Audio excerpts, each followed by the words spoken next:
You probably think you had a good day if your inbox is empty, if your to-do list is checked off, if you moved fast and got a lot done. But what if that feeling is the exact thing keeping you from getting wealthy? Picture two people. Both work hard, both stay busy, both end each week exhausted. One of them will be financially free in 15 years. The other will still be doing the exact same thing at 60. Same hours, same effort, same exhaustion. Completely different outcome. The difference has nothing to do with intelligence or luck or even income. It comes down to one quiet distinction almost nobody is taught. Some people are productive. Other people are leveraged. And we've been taught to chase the first one our entire lives, while wealth is actually built by the second. Today, we're breaking down why your productivity might be the very thing standing between you and real wealth, what owners do differently with their time than employees, and why the busiest people you know are often the furthest from financial freedom. Here's the uncomfortable part. Most tasks that make you feel productive are, financially speaking, worth almost nothing. Replying to a Slack message, clearing notifications, reorganizing a spreadsheet that didn't need reorganizing. Each one gives you a small hit of relief. None of them move your net worth. Meanwhile, the decisions that actually build wealth often look like doing nothing at all. Reading, thinking, waiting for the right asset, the right deal, the right move. Which means the version of you that feels the most accomplished might be the version making the least financial progress. If you want to understand money the way owners do, instead of the way employees are trained to, subscribe to FinWise. Now let's get into it. Section 1. The dopamine trap. The inbox was never designed to make you rich. It was designed to make you feel finished. Every cleared notification releases a small chemical reward, the same mechanism behind checking your phone or refreshing a feed. Your brain doesn't know the difference between a task that earned you $10 and a task that earned you $10,000. It just knows the task is done. So you chase completion. You optimize for the feeling of progress, and the feeling of progress is not the same thing as progress. This is the first trap, mistaking motion for movement. Section 2. Efficiency is not leverage. Efficiency means doing a task faster. Leverage means doing a task whose result multiplies without you doing more work.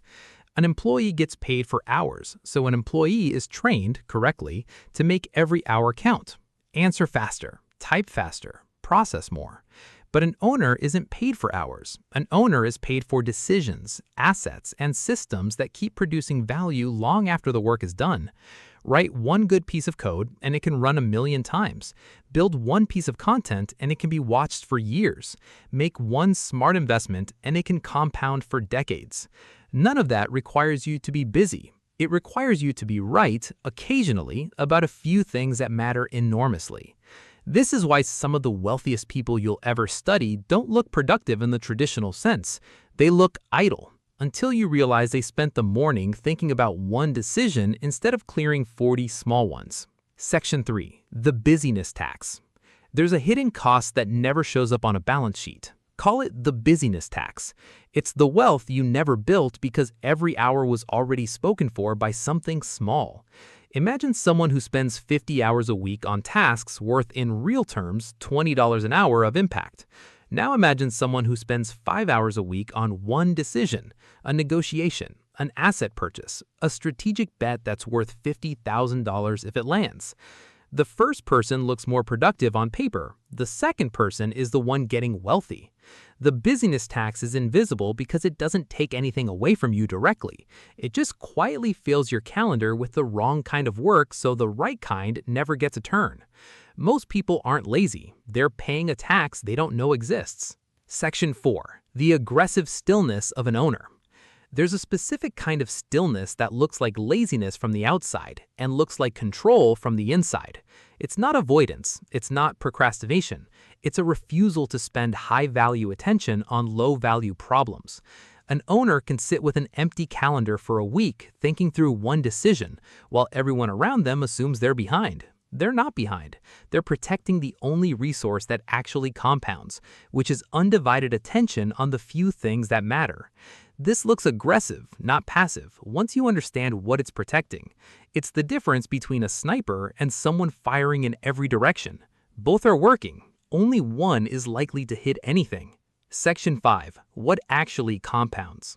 Not all hours are created equal. A small number of decisions in your life will account for almost all of your financial outcome. Which asset you buy and hold, which skill you go deep on instead of staying broad, which relationships you invest real time into, which business or system you build once and let run. Everything else, the emails, the meetings, the admin, is maintenance. Necessary sometimes, but maintenance has a ceiling. Compounding decisions don't. The owner mindset isn't about working less. It's about ruthlessly identifying which 5% of your effort is doing 95% of the work and defending that 5% like it's the only thing that matters. Because financially, it is. Section 6. The 3 questions. Before you do anything today, an owner asks 3 questions an employee rarely does. Does this task still matter in 5 years? Could this be automated, delegated, or deleted instead of done by me? Is this moving an asset forward or just moving a list forward? Most tasks fail all 3 questions. That doesn't mean they're worthless. It means they shouldn't be the thing you build your week or your identity around. The goal isn't to do nothing. The goal is to stop confusing a full calendar with a full bank account. Conclusion. Productivity feels like virtue. It's praised, rewarded, and built into how most of us were raised to measure a good day. But productivity without leverage is just expensive motion. It keeps you tired enough to feel like you've earned something and busy enough to never ask whether what you're doing actually compounds. Wealth isn't built by people who do the most. It's built by people who protect the few decisions that do the most and let everything else fall away. The busiest person in the room is rarely the richest one in 15 years. The stillest one, working on the right thing, usually is. If this shifted how you think about your time, subscribe to FinWise for more on building wealth the way owners actually think, not the way we're trained to work. Productivity fills a day. Leverage builds a future. And the future is where wealth lives.